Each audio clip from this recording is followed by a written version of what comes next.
বালক নাম রাখে ঠাকুর রাখাল,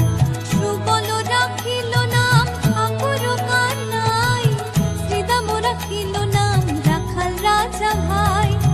ননি চোরা নাম রাখে যতে গোপিনী, কালো সোনা নাম রাখে রাধা বিনোদিনী, উপজা রাখিল নাম পতিত পাবন হরি, চন্দ্রাবলী নাম রাখে মোহন বংশীধারী।